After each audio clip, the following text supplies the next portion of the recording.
আসসালামু আলাইকুম প্রিয় দর্শক, কেমন আছেন সবাই? মাশরাফি জুনিয়র নাটকের ৭৩৯তম পর্বে আপনারা দেখতে পাবেন মিসেস রুনা এবার মনির সঙ্গে রাগ করে ওখান থেকে চলে যেতে চাইবে। তখন মনি মিসেস রুনাকে থামিয়ে দেবে এবং বলবে, আপনি এত বড় একজন নারী উদ্যোক্তা হয়েও কেন মেয়েদের ক্রিকেট খেলার প্রতি আপনারা তো অনীহা, আমি সেটাই বুঝতে পারছি না। আপনারা বড় বড় অবস্থানে থেকেও যদি আমাদেরকে ছোট করে দেখেন, তাহলে কিভাবে আপনার মতো একজন নারী উদ্যোক্তার জন্ম হবে? কিভাবেই বা আফসানা খান রুনার মতো নতুন কেউ এই পজিশনে আসবে? তখন মিসেস রুনা মনিকে বলবে, তুমি নারীদের কথা বলে এখানে সিম্পেথি আনার চেষ্টা করছো, আর এর মাধ্যমে নিজের স্বার্থ সিদ্ধি করতে চাইছো। তখন কোচ স্যারকে মনির এসব কথা শুনে অনেকটা মুচকি মুচকি হাসতে দেখা যাবে। এরপরে মনি বলবে, আমি কোনো সিম্পেথি আদায়ের চেষ্টা করছি না। আপনাদের মতন খ্যাতিমান লোকেরা যদি আমাদেরকে সাপোর্ট না দেয়, তাহলে আমরা আগাতে পারবো না, আর আমি এই বিষয়টি আপনাকে বোঝানোর চেষ্টা করছি। এক পর্যায়ে মিসেস রুনা মনির কথার প্যাচের উত্তর দিতে না পারে মনির প্রস্তাবকে গ্রহণ করে নেবে।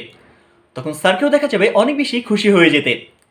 অন্যদিকে আয়নকে এবার দেখা যাবে অভিমান করে তার মায়ের জন্য অপেক্ষা করতে। তাছাড়া দিলারা খান এবার সাদিক সাহেবকে গিয়ে বলবে, তুই আমার একমাত্র সন্তান, আর তুই জেলে পচে মরবি এটা আমি কিছুতেই দেখতে পারবো না। উত্তরে সাদিক সাহেব বলবে, আমিও জীবনের শেষ কটা দিন জেলে পচে মরতে চাই না মা, কিন্তু আমার পাপের প্রায়শ্চিত্ত করার জন্য এর থেকে ভালো সুযোগ আমি আর পাবো না। আয়ন আমার চোখ থেকে অপরাধ নামক পর্দাটি সরিয়ে দিয়েছে, তাই আমি আমার সমস্ত অপরাধগুলোকে দেখতে পাচ্ছি। আমি সব কিছু পারলেও আয়নের চোখে কখনো নিজেকে অপরাধী হিসেবে দেখতে পারবো না, কারণ ও আমাকে সুপারম্যান ভাবে।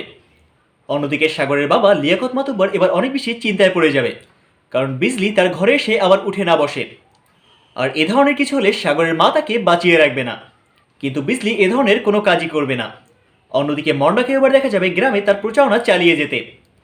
প্রিয় দর্শক, এ সকল দৃশ্যই দেখা যাবে ৭৩৯তম পর্বে। মাশরাফি জুনিয়র নাটকের ৭৩৯তম পর্বটি আপনারা দেখতে পাবেন আগামীকাল, মানে ১৬ই মে মঙ্গলবার ঠিক রাত ৯টায় দীপ্ত টিভির ইউটিউব চ্যানেলে। মাশরাফি জুনিয়র নাটকের প্রতিটি এপিসোডের অগ্রিম তথ্য ও সময়সূচি সবার আগে জানার জন্য আমাদের চ্যানেলটিকে এখনই সাবস্ক্রাইব করে রাখুন এবং পাশে থাকা নোটিফিকেশন বেল আইকনটি অন করতে একদমই ভুলবেন না।